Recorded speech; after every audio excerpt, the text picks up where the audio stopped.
அவன் பெரிய ஆம்பளை தைரியசாலி, அவன் இங்க வந்து போட சொல்லு. வருவான், பேய் மாதிரி வருவான். இறங்கி செய்வான்.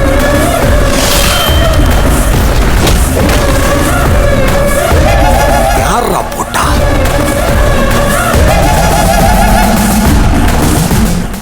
கண்ணு வைக்காம அங்க போய் உட்காருங்க. கத்துக்கலான்னு பார்த்தா தொழில் ரகசியத்தை சொல்ல மாட்டேங்களே.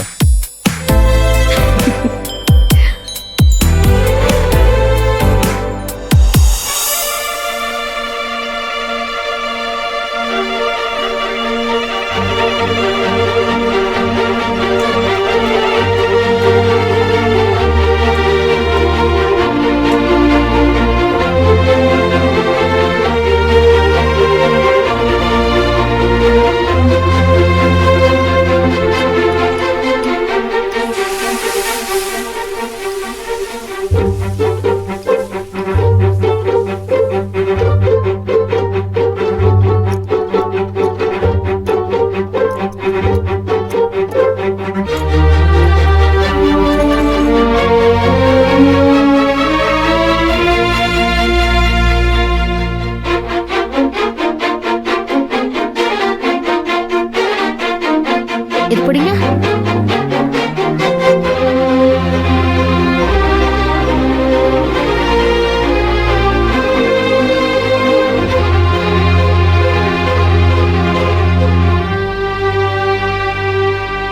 சாப்பிடுங்க.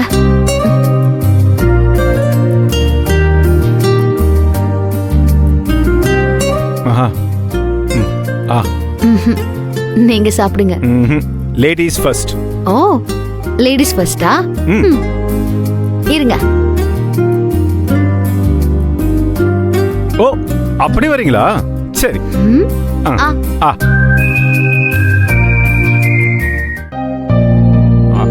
பிரமாதங்க. இப்ப நீங்க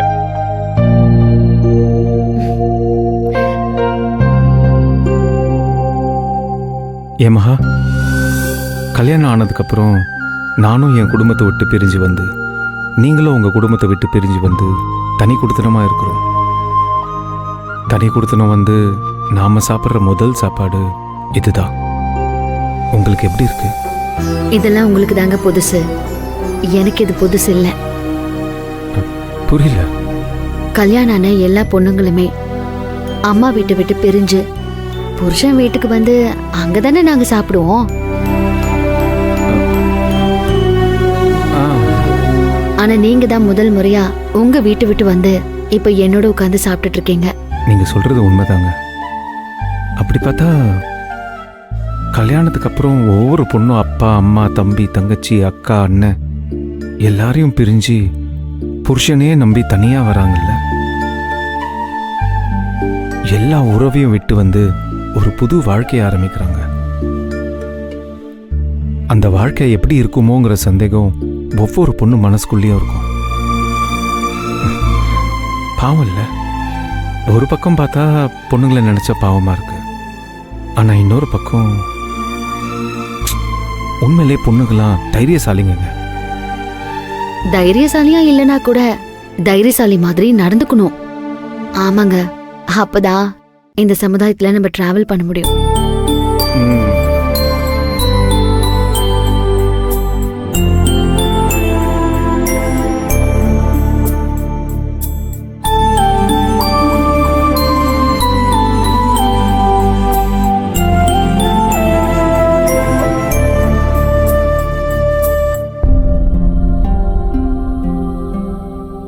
ஏங்க, நான் ஒன்னு சொன்னா கேப்பீங்களா? இனிமே வாங்க போங்கன்னா என்ன கூப்பிடாதீங்க. ஏங்க அப்படி சொல்றீங்க? இல்ல, வாங்க போங்கன்னு சொல்லும்போது எவ்வளவுதான் நம்ம நெருக்கமா இருந்தாலும் என்னமோ தூரமா இருக்கிற மாதிரி ஒரு ஃபீல். அது மட்டும் இல்லாம கல்யாணமான பொண்ணுங்களுக்கெல்லாம் புருஷன்காரங்க வாடி போடின்னு கூப்பிடுறதுதான் பிடிக்கும். ஐயோ, போடி வாடியா? சரி, அப்படி கூப்பிட முடியலனா நீ வா போ அப்படி கூப்பிடலாம்ல. நீ வான்னு வேணா சொல்றேன், ஆனா போன்னு சொல்ல மாட்டேன். ஏன்? ஏன்னா